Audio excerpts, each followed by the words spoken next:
The Reckoner Bankbuster is a card that we see a lot in competitive Magic. Its versatility and colorless nature allows it to be played in pretty much any mid-range or control decks.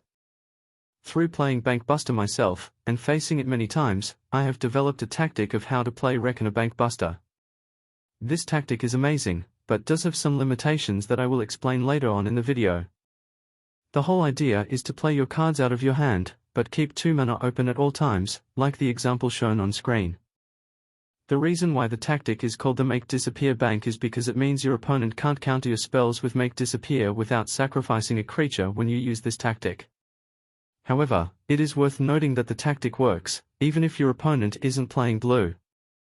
The best thing about this tactic is that you don't need anything else, all you need is a Reckoner Bankbuster on the board. Some people may assume it's best to include 2 mana removal in your deck to answer the opponent's threats. However, this is not necessary. To explain, I'll use certain case studies.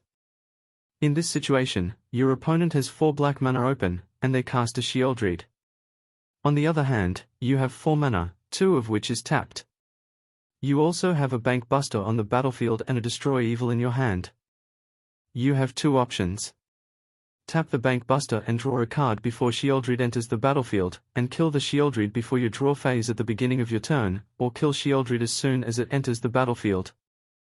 The right decision is to tap the Bankbuster, as this strategy involves tapping the Bankbuster every available turn to gain the card advantage on the opposition. The reason why we don't need the 2 mana removal is because it works perfectly well with 3 mana removal at sorcery speed. For example, you may have Legion to Ashes in your hand instead of Destroy Evil, in which case you would definitely tap Bankbuster before Sheoldred enters the battlefield, and then kill it on your turn, while leaving enough mana open to tap Bankbuster again. The whole point is you should tap Bankbuster as your highest priority apart from a few exceptions, in which I will get to later on in the video. For now, we shall examine a real case study of when Make Disappear Bank comes in handy. In this situation, the opponent has placed a Haughty Djinn and I have 4 open mana and he has 1. Many people would use the Legion to Ashes in order to try and kill the Haughty Djinn. However, getting the Make Disappear Bank up and running is the highest priority right now. The chances of him having a card such as Slip Out the Back or a Make Disappear to counter our removal spell is quite high. So instead I place my Reckoner Bankbuster instead. As you will see, by making sure I had enough mana to tap Bankbuster meant I kept drawing cards which allowed me to answer all my opponent's threats easily. Just watch till the end of the game, and you will see me playing the Make Disappear Bank perfectly.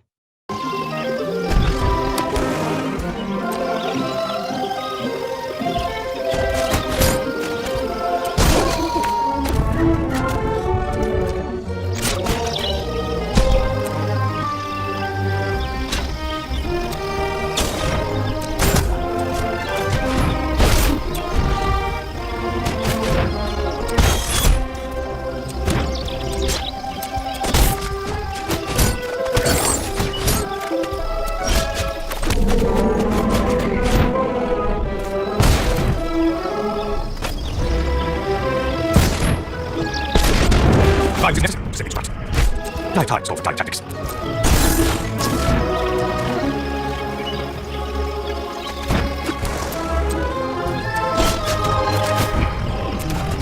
Nothing is free.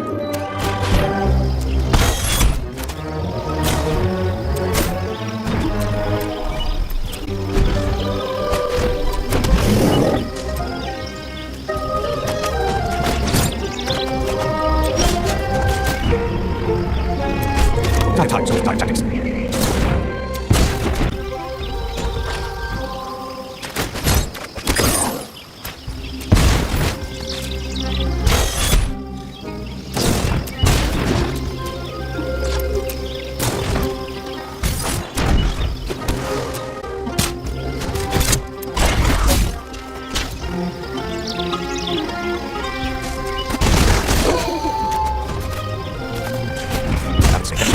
You are no match for ancient power.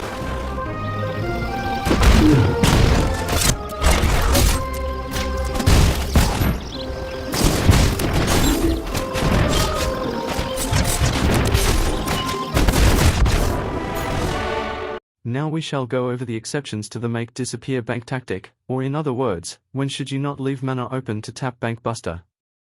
Number 1 is: do not use this tactic when playing against aggressive decks. It just doesn't work because it is too slow. The second rule is pretty obvious. When facing lethal damage, use your mana to create blockers or remove the opposition's threats. It's a pretty obvious rule, and it is a rule that you must follow. The third rule is the third turn rule. Practically, on the third turn, if you don't have a 1-mana spell to cast, and you already have a Bankbuster on the field and the opponent has tapped out, place your 3-mana spell rather than following the make disappear bank tactic. This is because the make disappear bank works best when you can cast spells and tap your Bankbuster. So on your third turn, you can place a 3-mana spell rather than tapping your Bankbuster. The fourth exception is called the card advantage exception.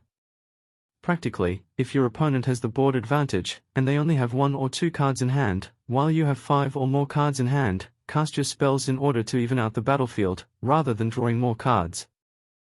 Now I need to mention who's the beatdown. For those of you who don't know about it, who's the beatdown is the most known MTG theory, which states that in every single match, there is a control deck, and beatdown deck, in which the beatdown deck tries to kill the opposition as fast as possible while the control deck tries to survive before ending the opposition after taking control of the board. It also states that if a player misassigns their role in the match, it will end up with them losing. The make disappear bank tactic works very well when you play as the control deck.